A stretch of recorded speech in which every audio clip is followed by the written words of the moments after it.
नमस्कार, आदाब, सलाम, प्रणाम। मैं मोहम्मद इरफान, आप देख रहे हैं तिरछी आंख न्यूज लाइव। अभी हम डॉक्टर अमित कुमार के पास आए हुए हैं। डॉक्टर अमित जी, अभी आपके पास हम आए हुए हैं। जब हम क्षेत्र घूमते हैं, लड़की लोग, छात्र छात्रा लोग, पास हो गया इंटर का रिजल्ट भी निकल गया है, वो हमसे बात करती है, सर हम नर्सिंग होम में जाएंगे, उसमें जाएंगे, और ढेरी विभाग है। हमें ठीक है, हम बात करेंगे डॉक्टर साहब से। आज का टॉपिक बहुत अच्छा है। और इसके बारे में भी बात होगी। बीपीओ, बीपीटी, बीपीओ क्या है, जी इसके बाद पहले हम बात करते हैं छात्र जो पास किए हैं। जी जी इस पर पहले हम बात करते हैं। हमारे जिले के जितने भी छात्र छात्राएं 12वीं की परीक्षा उत्तीर्ण किए हैं, उन्हें बहुत बहुत शुभकामनाएं एवं बधाई।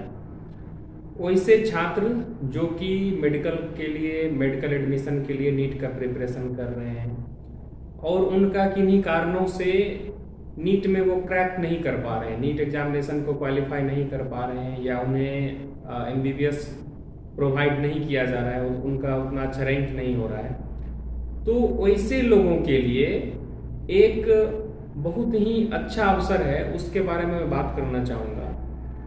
मेडिकल में हमारा हेल्थ केयर प्रोफेशन में मेडिकल है, डेंटल है, आयुष है, रिहैबिलिटेशन है, एलाइड हेल्थ प्रोफेशन है, पैरामेडिकल है, नर्सिंग है, फार्मेसी है। तो मैंने पहले भी कई बार चर्चा किया है विभिन्न विभिन्न टॉपिकों पर। आज मैं बात करूंगा rehabilitation and allied and health profession के बारे में। क्या रिहैबिलिटेशन क्या है? रिहैबिलिटेशन एक ऐसा प्रक्रिया है जिसमें पीड़ित व्यक्ति को उनके काम के लायक फिर से सक्षम बना देना, ये रिहैबिलिटेशन का प्रक्रिया कहलाता है। इसमें से बहुत सारे कोर्सेज हैं जो कि बहुत बच्चों को जानकारी भी होगी, बहुत को नहीं भी होगी। तो वो कोर्सेज हैं बीपीओ एंड बीएएसएलपी। बीपीओ क्या हुआ? Bachelor of prosthetic and orthotics, ये हो गया बीपीओ, जो कि 4.5 ईयर्स का ये कोर्स होता है, यूजी कोर्स। बीएसएलपी होता है bachelor of audiology and speech language pathology, ये भी 4.5 ईयर का कोर्सेस होता है। अब बीपीओ क्या है इसके बारे में बताता हूँ।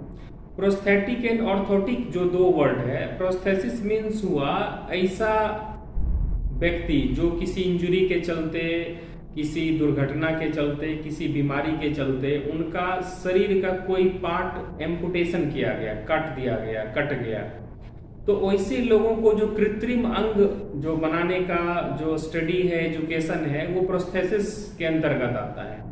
और जो डिजेबिलिटी है, किसी भी डिजेबिलिटी को सपोर्ट करने के लिए जो डिवाइस यूज होता है वो ऑर्थोसिस होता है। तो यानी कि बीपीओ में हमारा कृत्रिम अंग बनाने एवं किसी भी डिजेबिलिटी को ठीक करने के लिए जो सपोर्टिव डिवाइस है उसको बनाने की प्रक्रिया को बीपीओ के अंतर्गत पढ़ाया जाता है, सिखाया जाता है। ये बहुत ही सुनहरा भविष्य होता है उन बच्चों का जिन्होंने ये बीपीओ का कोर्स किया है। दूसरा मैं बात करता हूँ बीएसएलपी की।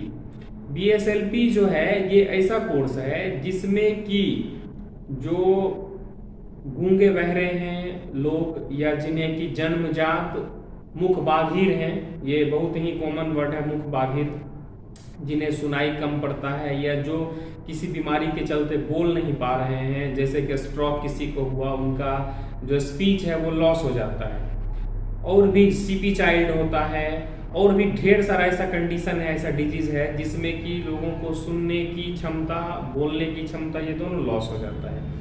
और सुनने की पावर का भी इन चीज़ों में जांच किया जाता है, उसके लिए डिवाइस लगाया जाता है। हियरिंग डिवाइस ये बहुत ही कॉमन वर्ड है, लगभग सभी लोग जानते होंगे। तो ये जो पढ़ाई है ये बीएसएलपी के अंतर्गत आता है। दूसरा मैं बात करता हूँ allied and health science, allied and health profession के बारे में। तो उसमें हमारा बीपीटी आता है और एक आता है ऑप्टोमेट्री का कोर्स। बीपीटी क्या है? बैचलर इन फिजियोथेरेपी है, और ये भी 4.5 ईयर्स का कोर्स होता है। और इसमें जो भी कोर्स की बात मैं कर रहा हूँ, इन सभी में गवर्नमेंट जॉब का बहुत ज़्यादा अवसर होता है। लोग खुद का भी सेटअप कर सकते हैं, अपना सेंटर कर सकते हैं और डॉक्टर्स के साथ, हॉस्पिटल्स के साथ टाई अप करके भी वर्क अपना कर सकते हैं। तो बीपीटी जो है ये फिजियोथेरेपी विधा से पेशेंट के ट्रीटमेंट की पढ़ाई होती है। दूसरा जो ऑप्टोमेट्री की पढ़ाई है, ये हमारे जितने भी ऑप्थेल्मोलॉजिस्ट हैं, आई सर्जन हैं, उनके साथ जो एक ऐसे लोग जो कि आँख का पावर चेक कर रहे हैं मशीन के द्वारा और आँख के पावर के अकॉर्डिंग उनका चश्मा बनवा रहे हैं, तो ये सभी पढ़ाई ऑप्टोमेट्री के अंतर्गत आता है। ऑप्टोमेट्री भी 4 इयर्स का कोर्स होता है। तो इन दोनों रिहैबिलिटेशन और एलाइड एंड हेल्थ प्रोफेशन की जो बात, अगर इन बच्चा को पढ़ ले बीओटी, इससे क्या फायदा होगा छात्र छात्राओं को? बच्चा अगर कोई बीपीओ करे, कोई बीएसएलपी करे तो गवर्नमेंट जॉब उनकी निश्चित तौर पर हो जाएगी। BPT, BOT and B optometry की बात मैं करूं तो बीपीटी में भी गवर्नमेंट जॉब का अच्छा खासा वैकेंसी रहता है, लेकिन बीपीओ एंड बीएसएलपी के तुलना में थोड़ा सा कम होता है। और ये लोग अपना गवर्नमेंट जॉब कर सकते हैं, प्राइवेट हॉस्पिटल में काम कर सकते हैं, खुद का फिजियोथेरेपी एंड ऑक्यूपेशनल थेरेपी का क्लिनिक डाल सकते हैं, ऑप्टोमेट्री का क्लिनिक डाल सकते हैं, मतलब कि वो जॉब में भी जा सकते हैं, स्वरोजगार भी। बताइए अपना कोई भी छात्र छात्रा आपसे बात करेंगे। अगर कोई ऐसे स्टूडेंट जो डिसाइड नहीं कर पा रहे हैं, उनका 12th का रिजल्ट आ चुका है, वो डिसाइड नहीं कर पा रहे हैं, जो मैं बायोलॉजी स्ट्रीम से पढ़ाई कर रहा हूँ और मैंने 12th का परीक्षा पास किया, अब क्या करूँ आगे, उन्होंने नीट का भी फॉर्म फुलफिल नहीं किया था, तो उनके लिए हमारे तरफ से जो सुविधा दिया जा सकता है वो ये है, वो हमारे नंबर पर व्हाट्सएप कर सकते हैं, हमारे पता पर मिल सकते हैं, उन्हें मैं काउंसिल करूंगा, बातचीत करूंगा उनसे और उन्हें गाइड करूंगा जो आपके लिए क्या बेहतर होगा।